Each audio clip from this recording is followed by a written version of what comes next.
With a dizzying amount of cameras and world-class image processing, the Samsung Galaxy S21 Ultra promises to be the creme de la creme of camera photography. So join me today as I go out around the town and really put this camera through its paces, as we try to find out if this really is the best camera that you can get for a smartphone. Let's go. Hello everybody, my name is Robert and this is Review Clip.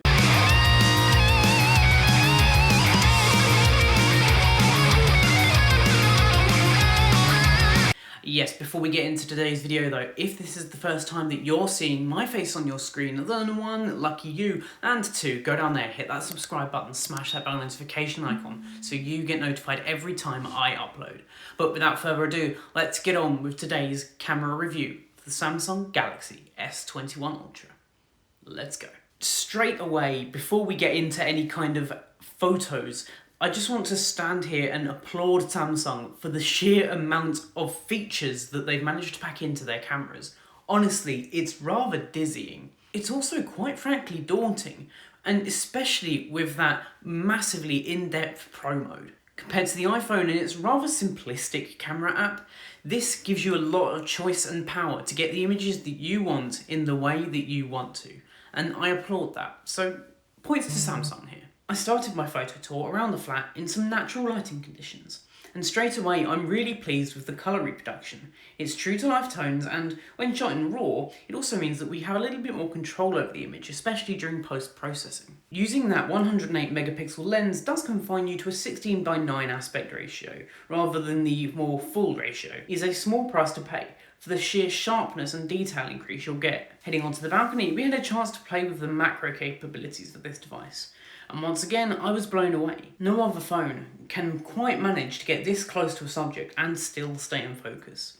This is mainly due to that cool laser focusing system, but provides some of the best up-close macro images I think I've ever seen. Finally, let's try a more furry and moving target. This is Icarus. He's a little terror and doesn't like to sit still, so it's a perfect test for this phone's cameras. When moving around, it was very difficult to get a sharp and detailed picture of him, with many of the images coming out blurry or simply not as sharp as I would like. Though, in the few moments that he was still, the images once again come out beautifully, with a perfect colour reproduction and high level of detail, especially in his fur. Next, it was time to don a coat and brave the great outdoors to get some panorama, zoom and wide-angle shots around my hometown. Our first stop was to try the 108 megapixel camera and the zoom function. We can see here we can go up to a 6x zoom, and quite frankly, it looks pretty good at all of these zoom levels, especially for digital zoom. With that in mind, some loss of clarity is expected, but quite frankly, it's not bad at all. Next, we look at the wide-angle lens. That lens really does capture a lot more of the overall image without compromising too much on the overall megapixel quality. And I like it. Again, really nice, simple, true tones, and I think that's going to be a real theme going across all of these images. Samsung has got true tones down to a T. Next up, we're taken to high ground to try out that panorama and 100x zoom mode. Getting into this, I was sceptical of that 100x zoom, but honestly, I was pretty surprised with it producing a fairly usable image. But of course, it does beg the question, why are you zooming that far in? Panoramas are quick and easy and stitched together flawlessly, as we can see here, and that's rare to see. A lot of the time when I play with panoramas, I get this sort of distorted image that's not very well stitched together, but not so here. Unfortunately, portrait mode was a bit of a letdown overall. With both the front and back cameras, there was some heavy feathering around the outside of the subject, and the overall quality isn't great, which is a shame. But that's mainly due to Samsung not using their zoom lenses to help blur the background, especially on that back image, which is why there's things like the iPhone can produce a much better portrait photo. Okay, so now I'm reviewing this camera here. This is the front-facing camera in a new mode that they call portrait video. I think this is a perfect time to thank today's sponsor for today's video, which is me again. If you guys know me at all, you'll know that I am a game developer. In my spare time, I like to make games, I like to design them.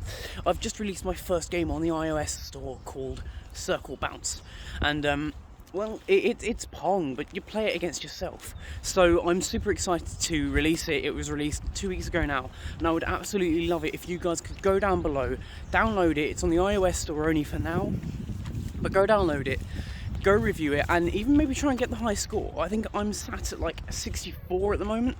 If you can beat my score, then I'll give you a cookie. Anyway, let's continue with this video, and I mean, I'm impressed by the overall camera quality here for the video, especially as I'm walking about.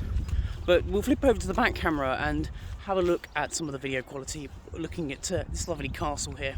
Let's do that. As we saw from that short interlude and this current video, the video quality is incredible. Once again, being able to shoot up to 8K with some beautiful colour reproduction, and I could actually see myself using this more and more as an actual video camera. Of the standard camera modes, there is just one left, and that's night mode.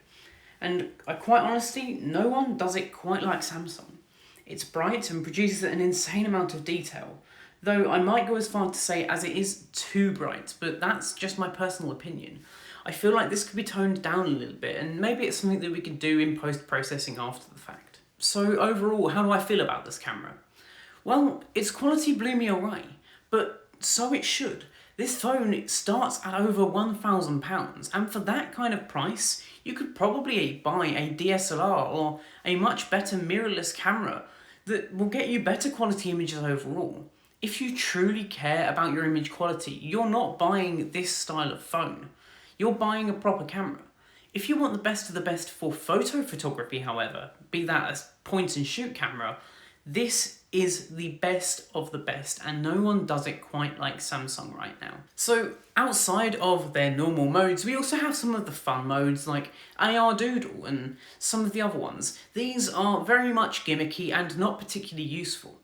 But one feature that Samsung has that I still can't get over is one take mode.